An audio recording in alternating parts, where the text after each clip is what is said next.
Años del registro horario obligatorio. 5 años del registro horario obligatorio. Estos son los errores que siguen cometiendo los negocios.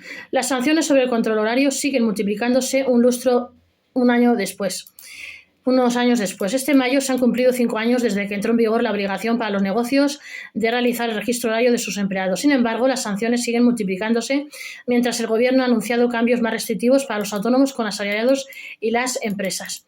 5 años de la obligación de hacer el registro horario, muchos negocios siguen cometiendo errores. Este mes se cumplen 5 años desde que entró en vigor la obligación de realizar un registro horario para los empleados de los negocios autónomos. Sin embargo, muchos todavía siguen cometiendo errores que, dependiendo de su gravedad, pueden suponer cuantiosas sanciones para los trabajadores por cuenta propia. Prueba de ello son los últimos datos de la Inspección de Trabajo y Seguridad Social, que mostraron un incremento del 45% en las multas para los negocios por incumplir el registro horario obligatorio durante el año pasado. En concreto, los inspectores impusieron sanciones por un valor total de 15,5 millones de euros, mientras que la multa media superó los 1.000 euros.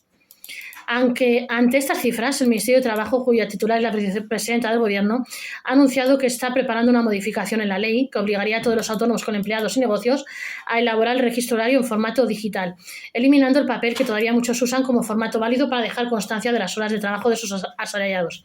Además, este registro digital podría tener que estar conectado directamente con la inspección.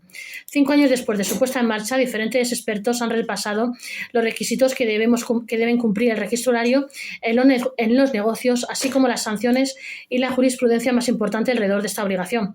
¿Qué información debe incluir el registro horario obligatorio para los negocios autónomos con asalariados? Como estableció recientemente el Tribunal Supremo después de una aclaración de la Justicia Europea, el registro horario debe cumplir una serie de factores que demuestren su autenticidad y que realmente hagan efectivo el cumplimiento del horario de los empleados en los negocios, y que son los siguientes. Objetivo, en este punto, lo que dice el Supremo es que los datos no puedan dar lugar a la duda y que los asalariados deben tener claro el sistema y cómo deben registrar su jornada. Además, se tiene que dejar claro cómo contabilizar, por ejemplo, las pausas para la comida o cualquier otra pausa que no sea retribuida. Es verdad que la norma es que sea fiable. Es verdad que la norma española no impide que se haga en papel, pero es más difícil de probar la fiabilidad del sistema. Accesible, la empresa debe poner los medios para facilitar que los asalariados fichen. Así, tanto si se realiza en papel como en formatos digitales, el registro horario de los negocios debe indicar el horario de entrada y de salida de los empleados, así como las horas de descanso, en caso de que se trate de una jornada partida o se descanse una hora dentro de la jornada para comer.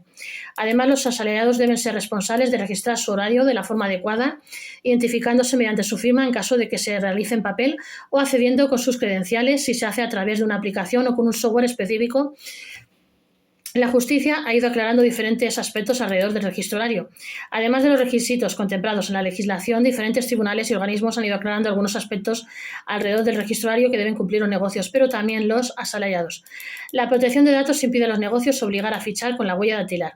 Hace unos meses, la Agencia Española de Protección de Datos, APD, aclaró que los negocios autónomos con empleados no pueden obligar a estos a registrar su horario mediante la identificación biométrica.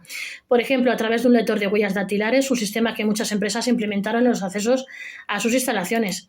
Los datos biométricos han pasado a ser considerados como una información valiosa, por lo que los negocios que usen estos datos en el control horario estarían cometiendo una ilegalidad que podría ser sancionada por la EPD. El registro horario en papel podría tener los días contados. Aunque no está prohibido actualmente realizar el registro horario en papel, podría tener los días contados después de que la ministra de Trabajo anunciase su intención de obligar a todos los negocios a hacer el control horario en formatos digitales que además estarían conectados directamente con la inspección. Ello debido a que se trata de un formato más manipulable según la inspección y que puede dar lugar a errores. Cuando se analizan estos registros, en muchos casos todos los asalariados tienen todos los días la misma hora de entrada y salida, lo cual es prácticamente imposible. En paralelo, la vicepresidenta del Gobierno asegura que, además de la prohibición del papel como soporte válido para realizar el registro horario, su ministerio incrementará la cuantía de las sanciones por no realizarlo correctamente. Las sanciones por no realizar correctamente el registro horario podrían suponer el cierre del negocio.